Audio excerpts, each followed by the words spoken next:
Seja muito bem-vindo ao mais novo quadro do canal, onde eu pego algumas questões, algumas coisas da vida pessoal e eu respondo aqui na hora, beleza? Dando algum conselho sempre baseado, fundamentados nas verdades, nos valores da palavra de Deus. Então, se você está passando alguma experiência, precisa de um conselho dentro da palavra, deixa escrito aqui embaixo, tá bom? Pode contar a sua historinha tranquilo, só vou pedir para você deixar resumido e numa mensagem só, que aí a gente consegue ler, a dinâmica aqui fica bem legal, beleza? A gente tem o chat GPT hoje, conta a sua história toda lá e fala assim, resume. Tem uma pessoa até que fez isso dessa vez. Coloca aqui embaixo que aí na próxima sexta, 18 horas, que é o horário desse quadro, eu vou lançar, beleza? Esse quadro não tem nome ainda porque eu ainda não inventei, ele é novo. Se você tem uma sugestão de nome, por favor, deixa aqui que a gente vai avaliar e se for maneiro, eu coloco aqui, né, falo que foi você que deu a ideia. Fechou? Se você não me conhece, prazer, Yuri Tavares, já ensino teologia tem aqui um tempo e quis fazer esse quadro, talvez para uma proximidade maior, a gente consegue conversar aqui de uma maneira mais simplificada. Então, vamos lá para as perguntas. A Andressa mandou a seguinte pergunta. Hoje o Senhor me fez refletir no devocional, se Ele de fato é minha prioridade, ou se Ele é meu Senhor só de palavra. Mas isso não é mostrado em minhas ações. O Espírito Santo também me incomodou com a palavra idolatria, o que me faz pensar que eu estou obedecendo a Deus ou os ídolos do meu coração. Andressa, isso é uma reflexão muito boa, a gente tem que fazer essa reflexão várias vezes durante a nossa vida, porque é muito fácil para a gente acabar se perdendo. Por quê? Porque todos nós somos idólatras. O ser humano, ele é um ser idólatra. Então não existe isso de algumas pessoas são idólatras e outras não. Isso não existe.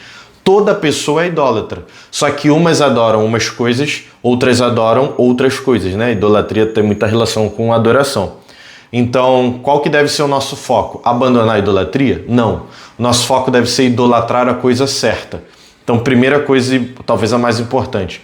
Ao invés de nós focarmos em abandonar um pecado, em deixar um amor de lado, uma idolatria de lado, eu idolatro o dinheiro, eu idolatro o jogo, eu idolatro namorada. Ao invés de eu deixar isso de lado e ser esse o meu foco, eu tenho que abandonar isso, eu deveria focar mais em idolatrar a Deus e tornar Deus a minha prioridade e colocar Deus acima de todas as outras coisas. Óbvio que no começo eu tenho que abandonar alguns amores primeiro para depois eu conseguir focar em Deus, porque eu estou viciado em algum tipo de amor. Mas ao mesmo tempo, se eu não focar em tornar Deus o meu maior amor, sabe? Em idolatrar a Deus acima de todas as coisas, eu nunca chego lá, porque eu sempre estou idolatrando alguma coisa. Então a gente tem que entender essa parada, que não é só largar outros ídolos, mas é idolatrar a Deus acima de tudo. Então mais foco em Deus e menos nas outras coisas. E aí quando você me coloca assim, eu não sei se eu sirvo a Deus, se eu amo a Deus de verdade ou se isso é da boca para fora. A reflexão que você tem que fazer para entender isso é, qual é a coisa que você mais gasta tempo? Quando você acorda, o que você sente vontade de fazer? Quando você chega cansado em casa, não cansado o suficiente para ir dormir, cansado do tipo, quero sentar e relaxar. Você tem vontade de trocar uma ideia com Deus? Você tem vontade de pegar e ligar a televisão? Então essas são as reflexões, porque se essas outras coisas elas vêm antes no seu coração, quer dizer que Deus ainda não é prioridade. Mas se primeiro você acorda e você pensa assim, nossa, que bom que eu acordei e vou poder falar com Deus. Você está na rua e pensa assim, que vontade de chegar em casa porque eu quero orar. Isso já aconteceu na vida de vocês alguma vez? Porque se não aconteceu, talvez Deus ainda não seja de fato prioridade. Mas se isso acontece com frequência, então é prova de que Deus é. Agora, como que você faz isso acontecer na sua vida? Você tem que sempre ter isso em mente, tornar Deus sua prioridade. Ao invés de só abandonar outros ídolos, você faz questão de tornar o Senhor a maior prioridade. Então, Ele é o teu foco, o tempo todo você está pensando nele, beleza? Próxima pergunta, quem mandou essa aqui foi a Fran, beleza? Ela disse assim, tenho vivido um período emocional muito pesado em casa, com crises psicológicas. A Fran tem borderline. A pressão constante. Por isso minha frequência nos cultos diminuiu, mas eu continuo indo, só que no meu tempo, respeitando minha saúde mental. Quando eu conversei com meus líderes, ouvi coisas como, os discípulos deixaram tudo imediatamente, você também deveria. Quando a pessoa falta, a vida espiritual piora. Tenta aguentar mais nesse ambiente, mais um ano. Eles querem ajudar, eu sei. Mas esses conselhos ignoram meu estado emocional e percebo que muita gente não sai da igreja por falta de firmeza, e sim por não saber lidar com cobranças quando já está quebrado. E porque muitos líderes não sabem acolher esse tipo de dor. Verdade, tem muitos líderes que não sabem. Minhas perguntas são, Como líderes podem cuidar melhor de pessoas emocionalmente fragilizadas sem confundir limitação com abandono da fé, abandono da espiritualidade? E qual deve ser a postura de quem ama Jesus, mas está exausto e não quer carregar culpas que Deus não colocou? Tá bom, então em primeiro lugar, como líderes podem cuidar melhor de pessoas emocionalmente fragilizadas? Você que é líder, tá? E você que não é, mas você tem que comunicar isso para o seu líder. Existem tipos de pessoas, mesmo as pessoas que não têm condições, como por exemplo a da Fran, são pessoas diferentes. E a liderança, ela tem que ser capaz de entender esse tipo de pessoas. Um líder, ele deveria ser alguém que é muito bom, além de outras capacidades, em comunicação. Porque o que é comunicação? Comunicação é você entender a outra pessoa a ponto de ser capaz de falar na linguagem dela. Isso é comunicação, é você ser entendido. Então eu preciso estudar como me comunicar com cada pessoa. Então, óbvio, eu não tenho como liderar e saber tudo sobre todos que existem no mundo. Agora, eu estou liderando lá e o meu grupo, sei lá, de jovens, ele funciona da maneira tal. E aí entra uma pessoa que tem uma condição diferente, um grau leve de autismo. E eu não sei nada sobre isso. O que eu, como líder, preciso fazer? Eu preciso pesquisar. Eu preciso primeiro sentar com aquela pessoa, que já seria bom, e perguntar para ela. Como você se sente em relação a isso? Isso é mais difícil para você? E aquilo? E depois ir atrás de informação para entender. Eu não preciso saber sobre tudo, mas eu tenho que saber sobre os meus liderados. Então eu preciso entender com clareza o que é a condição da pessoa, problema que ela enfrenta, como a Fran está dizendo aqui pra gente, o que é a vagabundagem da pessoa. Porque tem gente, por exemplo, que vai se esconder atrás de um laudo. Isso acontece. Tem gente que realmente tem aquela dificuldade e não consegue lidar com muita coisa. E tem gente que tudo que faz ela coloca desculpa no laudo. Às vezes ela nem tem, mas ela fala, porque eu tenho isso. Nem laudo ela tem. Então a gente tem que saber diferenciar. Como que eu vou fazer isso? Simplesmente julgando? Claro que não. Eu vou me preparar, eu vou entender, eu vou me dedicar para ver se faz sentido tudo aquilo. Para que eu possa cuidar melhor. Para que se tiver que dar um puxão de orelha, como eu dou nas outras pessoas que não têm essa condição, porque todos nós precisamos disso, eu vou fazer. Agora, eu não posso fazer isso quando aquela pessoa não está fazendo de mal. Ela está fazendo porque é a condição dela. Então eu preciso entender. Como que eu vou entender? Cada pessoa de um jeito diferente, então eu vou atrás de pesquisar. Se eu não faço isso, tem um problema na minha liderança. E aí a Fran colocou também. E qual a postura de quem ama Jesus, mas está exausto e não quer carregar culpas de quem Deus não colocou? Isso aqui é muito importante, porque a igreja faz muito isso, muitas igrejas, muitos líderes fazem isso. Colocam fardos sobre os nossos ombros que Deus não pôs. Tão cruel quanto... tão errado quanto você falar que não é pecado algo que Deus disse que é você inventar um pecado que Deus não criou. Então, a gente tem que ter cuidado com essas coisas. Então, de fato, faz sentido o que a Fran colocou. Culpas que Deus não colocou. Então, Fran, qual é a postura de quem ama Jesus, mas não quer carregar esses fardos? O que eu diria para você é, não carregue. Não carregue. Talvez você se sinta presa no sentido de ter que carregar, porque a tua liderança te empurra para isso. Sabe? Ela te coloca nesse movimento, você tem que carregar. Mas Jesus não falou que você tem que carregar. E quando a gente fala sobre submissão à liderança, que é uma coisa muito importante, nós temos que nos submeter à liderança, desde que a liderança, ela, como eu posso dizer, ela esteja também sujeita a Jesus. Porque se a minha liderança não sujeitar a Jesus, eu não tenho que me sujeitar à minha liderança. Então, se a minha liderança está me colocando fardos que Jesus não colocou, então eu não me sujeito à minha liderança, eu me sujeito a Jesus. Então não faz sentido eu carregar fardos, eu levar fardos que não são fardos de Deus. Porque o próprio Jesus fala, né, que o fardo dele é suave, mano, o jugo dele é leve. Entendeu? Acho que é o contrário, jugo suave, fardo leve. Mas enfim, dá no mesmo. O ponto é então, eu preciso seguir o que Jesus disse. Óbvio, eu não vou sair desrespeitando a minha liderança, ela foi constituída por Deus. Mas se eles estão me colocando um fardo que não vem de Jesus, que é contrário ao que Jesus disse, então você não deveria carregar esse fardo. Você deveria conversar com eles, explicar o porquê você não concorda com tudo isso e apresentar diante da palavra. É o que você deveria fazer. Mas definitivamente o que você não deveria fazer é carregar esses fardos. Próxima pergunta. O Vinícius mandou aqui. Fala, Tavares, tudo bem? Espero que sim. Estou no 8º ano e desde pequeno vou à igreja e um professor de escola dominical me inspirou muito na teologia. Maneiro, Vinícius.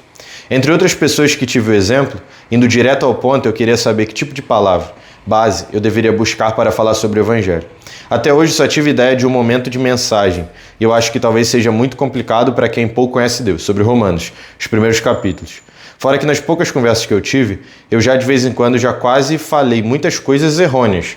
Tem que ficar atento. Detalhes pequenos, mas que para mim importa.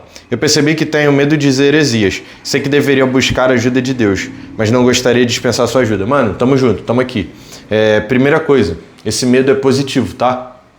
Muitas pessoas começam a estudar teologia agora e não tem esse medo. Aí o que acontece? Começa a falar um monte de besteira, ou fala um monte de besteira, ou acredita que a visão teológica delas é superior às outras. Isso é muito comum, cara, no meio reformado, que é o meio que, inclusive, eu estou mais próximo da minha teologia. Mas eu vejo muito isso no meio reformado. Gente que começou a estudar teologia e eles acham que o que eles acreditam é absoluta verdade e é superior a todas as outras visões, né? Dentro da teologia, a gente tem diversas visões e não necessariamente elas são visões pecaminosas, heréticas, não? São visões diferentes. Então tome cuidado com isso, de fato, segure esse medo um pouco mais na sua vida. Agora, o que eu diria para você também, Vinícius? Como você mesmo tá mostrando pra gente, você é um cara novo, você está começando agora a estudar. Não se preocupe em preparar a mensagem. Você colocou assim para mim, eu tive uma ideia de mensagem que vem em Romanos. Cara, na verdade, esse não deveria ser o processo da criação de uma mensagem. A mensagem ela não deveria partir de uma ideia e você ir até o texto bíblico para poder montar. Não. A mensagem ela tem que partir do texto bíblico que vai sozinho criar uma estrutura do que você tem que falar. Você vai pegar aquilo e vai falar. Então a mensagem não parte de ideia. O que pode partir de ideia? Um vídeo que eu vou fazer na internet. Isso aqui partiu de uma ideia, entendeu? Agora uma mensagem não. Talvez eu tenha um tema, aí é diferente. O tema eu quero falar sobre casamento. Aí eu vou na Bíblia, qual texto fala sobre casamento? Eu vou entender o que a Bíblia diz e a partir do que a Bíblia está dizendo eu vou expor. Então veja que aquela mensagem não sai de uma ideia minha, ela sai do texto. A maioria das mensagens que saem de ideias, elas são problemáticas, tá bom? Então não faça mensagens a partir de ideias, faça mensagem do texto bíblico. Então não é uma coisa que você precisa ter... Você precisa ficar tentando criar. Agora, você quer falar do Evangelho, você quer estudar a Bíblia, você quer transmitir isso para as pessoas, cara, se dedica, tá bom? Se dediquem a aprender. Antes de você comunicar, se dedique a aprender. Yuri, mas então eu não posso falar do Evangelho agora? Claro que pode, mas fale daquilo que você já sabe. Então você sabe que Jesus morreu por nós, que Ele nos dá vida, que um dia nós vamos morar no céu. Se atenha a isso, enquanto vai estudando as outras coisas, para não ter o risco de você falar algo errado. Enquanto isso, você vai estudando teologia, você vai usando os livros, você vai vendo sermões, vai vendo meus vídeos aqui no YouTube, de outros criadores também, tem muita gente boa por aí. E acho que aproveitar também, pegar o gancho para falar que a minha comunidade de teologia, ela tá em Black Friday até o final de novembro. Então você que tem condições, que quer aprender teologia de verdade, quer estudar de verdade com profundidade, poxa, tá em Black Friday, é só clicar ou no link que eu deixei aqui embaixo, ou você tá no TikTok, lá na minha bio, você vai para a página, vai ver tudo que a gente está entregando na Black Friday, é muita coisa, mas é só até o final de novembro. Quer aprender teologia de verdade? É um lugar legal, você não vai ter aquele peso do seminário, mas eu acho que vai aprender até mais coisas às vezes que você aprende no seminário. Tem umas coisas aí realmente profundas, eu preparei com muito carinho, a gente está lançando em desenvolvimento, então vai valer a pena. Você é jovem, adulto, idoso, quer aprender teologia, vale a pena. Cosmos, tá bom? Black Friday, fechou? Próxima pergunta que a gente tem aqui. Cadê? Deixa eu abrir. O Natanael Felipe mandou. Salve, mano. Irmão, estou passando por um momento de tentar me estruturar na fé novamente. Eu sinto que a minha fé está decaindo. Eu não sei mais no que acreditar. Sinceramente, aquele sentimento de que não faz mais sentido seguir o cristianismo, entende? Não sei, eu me sinto sujo, me sinto envergonhado, pois os questionamentos são mais fortes que eu, sabe? Eu questiono muito, muito mesmo. Isso me faz parar. Isso me fez parar para pensar mais sobre a minha fé. Não sei o que eu faço. Natanael, deixa eu te falar. Eu já vivi momentos assim, onde eu me questionei, eu tinha dificuldade de entender isso, parecia que Deus não estava ali. Primeira coisa, às vezes Deus faz isso na nossa vida para poder nos instruir de alguma maneira, tá bom? Então Ele quer nos ensinar, Ele se mantém em silêncio para nos ensinar. Deus faz essa pedagogia de Deus. Muitas vezes Ele faz isso. Agora, tem uma coisa interessante também, Natanael. Talvez você esteja tendo todos esses conflitos porque os questionamentos estão vindo e você não quer que eles venham. E por não querer que eles venham, você fica batendo neles, ferindo eles e você rejeita os questionamentos. Só que eles continuam vindo, porque você não tem controle sobre isso. E aí você fica com um questionamento que está vindo e está voltando, porque você rejeita o questionamento, e você não tem resposta para o questionamento. Cara, não faça isso. O que você deve fazer? Deixa o questionamento vir, mas procura a resposta nos lugares corretos. Essa é a maneira. A vida cristã não deve ser uma vida sem questionamentos. Cara, você tem toda a liberdade para questionar Deus. Quando eu falo questionar Deus, não é falar assim, e aí Deus, cadê você aqui na minha vida? Você não aparece, não faz nada lá, um monte de coisa. Não é isso. Isso é afronta. Questionamento é, Deus, por que eu não tenho visto o Senhor? Por que aquilo acontece? Por que tem fome no mundo? Por que o mal existe? Isso é uma pergunta válida. Só que você vai perguntar no lugar correto. Você vai procurar no livro certo. Porque se você fizer essa pergunta, sei lá, na faculdade lá, aí vai vir o professor ateu, vai falar para você um monte de coisa que não faz sentido. Aquilo vai entrar na sua mente e você vai ter problema. Agora, se você ouvir o professor ateu e o cara que entende de Bíblia, você vai ver que quando você colocar em paralelo, a Bíblia sempre vai fazer mais sentido. Então não estou nem falando para você não ouvir outro cara. Estou falando para você procurar nas fontes certas, principalmente nas fontes certas. Isso vai fazer uma diferença gigantesca. Então não tenha problema em questionar, não fuja do questionamento. A nossa fé é uma fé que pensa. A Bíblia é um livro racional. É um livro, é letra, tá bom? Ela é espiritual sim, mas é racional. Então a gente tem que estudar, tem que aprender pela letra. Fechou? Então questione, cara. Você está enfrentando essa crise, está sendo difícil? Questione. Vá até na sua igreja, no pastor, e fala assim, pastor, não consigo acreditar por causa disso, disso, disso. E deixa o cara falar com você. Então, não se prive de questionar, se questione de verdade, mas procure resposta no lugar correto. Beleza? Eu estou aí para ajudar também. Se você mandar umas perguntas aí, eu posso responder assim que eu ver. Fechou? Lá dentro da Cosmos é até mais fácil. Tem um grupo de teologia dentro da Cosmos, beleza? Que eu falei que tá em Black. Grupo de teologia, você manda lá, a galera responde. Também é uma possibilidade. Fechou, rapaziada? E a última pergunta aqui, que é da Maria. Tamo junto, Maria, lá de Portugal. Que disse assim, eu li um livreto de uma missionária que falava sobre a vida disciplinada. E foi muito interessante. Interessante que ela disse que Deus nos ajuda em nossa disciplina, quando somos pessoas propensas ao oposto. Mas eu nunca entendi realmente como funciona essa relação de ajuda de Deus nisso. Mas também é bom não sentir que toda a responsabilidade de superar essa dificuldade é somente nossa. Verdade. De fato, Deus nos ajuda. Não é só sobre nós. Não é só nossa, tá? Perdão, essa responsabilidade. Mas eu achei muito interessante que você colocou no começo, né? Que é um livro sobre disciplina, que é um livro que falou com você. Então, me faz pensar que talvez você precise melhorar a sua disciplina. É isso? Então, imagino que seja isso. E aí essa questão de Deus nos ajuda, mas em que sentido? Vou explicar. Deus nos ajuda colocando diante de nós, colocando em cima da mesa, os recursos que Ele tem para nos entregar. Agora a questão é, quais são os recursos de Deus? Os recursos de Deus são o Espírito Santo que está em nós, na verdade tudo parte do Espírito, né? O Espírito é o principal. Ele está em nós, ele habita, e a partir do Espírito Santo nós temos paciência dada por Deus, paz dada por Deus, sabedoria dada por Deus, disciplina dada por Deus, tudo isso dado por Deus. Agora, tudo isso já está em nós no momento que nós aceitamos a Jesus. O que falta? Falta eu fazer uso disso. Ou seja, como que Deus nos ajuda? Deus nos ajuda quando eu entendo que o que Ele precisa me entregar, Ele já me entregou. O livro de Gálatas é basicamente para falar isso, tá? Se você ler Gálatas, você vai sair com essa impressão, que tá tudo ali. Então, o que Deus tinha para me entregar, Ele me entregou. Ele já colocou, Ele já dispôs dos recursos dele na minha vida. O que eu tenho que fazer? Eu tenho que pegar. É como se Deus tivesse estendido a mão dele para mim e agora eu tenho que estender a minha mão de volta. Então, Maria, o que falta para você absorver completamente essa disciplina? Se é exatamente isso que você quis dizer aqui, né? O que falta é você entender que Deus ele já te entregou tudo isso e você precisa apenas fazer uso. Então, de fato, é como você falou, a responsabilidade não é só nossa. Deus também tem uma parte nisso. A questão que às vezes a gente se perde é que a parte dele ele já fez.